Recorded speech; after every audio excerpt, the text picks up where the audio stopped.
یہ اس وقت کا تاریخی جلسہ ہے.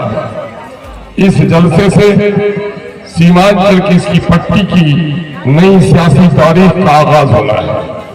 ہمارے بزرگوں نے اس ملک کو 1947 سے پہلے مسلسل 100 سالوں تک لڑ کر اپنی گردنیں کٹا کر ملک کو آزاد کرایا، قوموں کے جیسا حال کیا.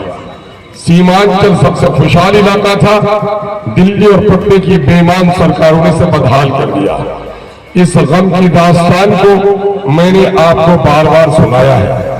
پردیش میں سب سے زیادہ مزدور، بال مزدور، باہر رہنے والے لوگ، سب سے کم آمدنی، بیمار، کم پڑھے لکھے لوگ، سرکاری نوکری سے محرومی، غریبی اور خستہ حالی ہمارا مقدر ہے. آزادی کی صورت کی پہلی کرن ہم نے دیکھی، لیکن آزادی کے بعد ترقی کا جو سورج نکلا اس کی کرنوں سے اب بھی ہم محتاج ہیں. ہماری لڑائی اس علاقے کے بسنے والے سبھی ہندو مسلموں کے لیے ہے. میں کہتا ہوں سیمانچل ایک کشتی کی طرح ہے اور اس کشتی میں سوار سبھی ہندو مسلم سکھ عیسائی مل کر ہے. کشتی غرق ہوگی تو سب کا پیارا غرق ہوگا. اور آج کشتی ڈگمگا رہی ہے، سب کی زندگی ڈگمگا رہی ہے. کشتی کنارے لگے گی، سب پار ہو گے.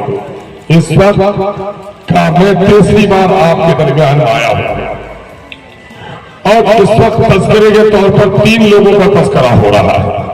میں نے اکثر کہا ہے کہ جمہوری ملک میں آپ کا ووٹ بڑا قیمتی ہتھیار ہے.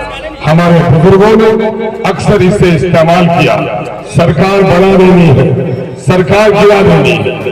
میں کہتا ہوں اے میرے بزرگوں، اگر آپ کے ووٹ سے سرکار بن سکتی ہے اور یقیناً بنتی ہے، اگر سرکار گر سکتی ہے، یقیناً کہ سرکاروں کو آپ نے گرایا ہے، تو خدا کی قسم کے ساتھ یہ بات کہی جا سکتی ہے اپنے ووٹ کو اگر ہم نے عقل مندی سے استعمال کیا تو ہمارے علاقے کی تصویر بدل سکتی ہے.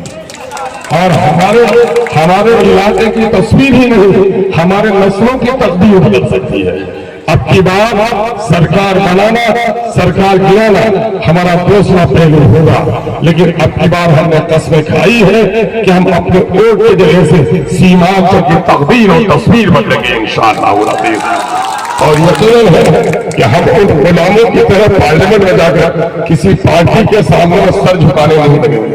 ہم صاف کر دینا چاہتے ہیں کچھ لوگوں کو جو کانگریس کے غلامی کے دور میں جینے کے عادی ہیں، میں صاف کر دینا چاہتا ہوں پارٹی کی پرانی روایت رہی ہے کہ جب بھی فاسسٹوں کے مقابلے میں، سمپردائک شکتیوں کے مقابلے میں ہماری ووٹ کی ضرورت پڑی ہے، ہم نے سو-کالڈ سیکولر لوگوں کا ہی ساتھ دیا ہے. بہار اسمبلی اور پارلیمنٹ کے اندر کی دیواریں اس بات کی گواہ ہے. فرق یہ ہے کہ کانگریس کے غلاموں کو جتاؤ گے تو بے زبان ہوگا، آپ کا ووٹ لے کر سرکار کسی کی بنا دے گا، آپ کی مسائل کے حل کی بات نہیں کر سکے گا.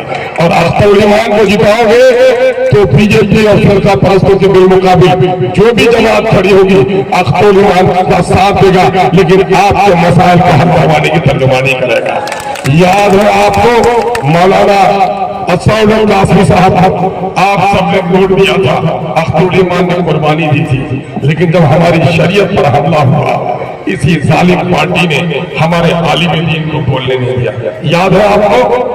آج الحمدللہ آدمی جب چین میں کسی کا دروازہ کھولتا ہے تو ہندوستان اس کے دروازے پر کوئی دستک دیتا ہے.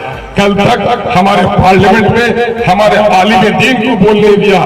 آج اللہ کا شکر ہے ایم نے سیمانچل کے نوجوانوں کی غیرت کو جگائی ہے کہ کانگریس کا کوئی ورکر بھی بستی میں جا کر آپ بولنے کی ہمت نہیں کرتا. یہی کام کرو نوجوان. میں کہتا ہوں کہ باپ کا قاتل بستی میں آئے تو کرسی لے کر اس کا اعزاز نہیں کیا جاتا، اس کی گردن پر ہاتھ رکھی جاتی ہے. ٹھیک اسی طریقے سے آج گھوٹوا میں جو ماؤ بندوں کا قتل ہوا ہے، اس کے لوگ جو بستی میں پھر رہے ہیں، الحمدللہ اس کی سیاسی گردن کو لوگ ناپ رہے ہیں اور یہ منافقوں کو بھی جگہ نہیں مل رہی ہے. میرے بھائیوں، اس وقت بہت ہی اطمینان سے آپ کو فیصلہ کرنا ہے. اس وقت بی جے پی بڑی اکثریت چاہتی ہے، چونکہ ہندوستان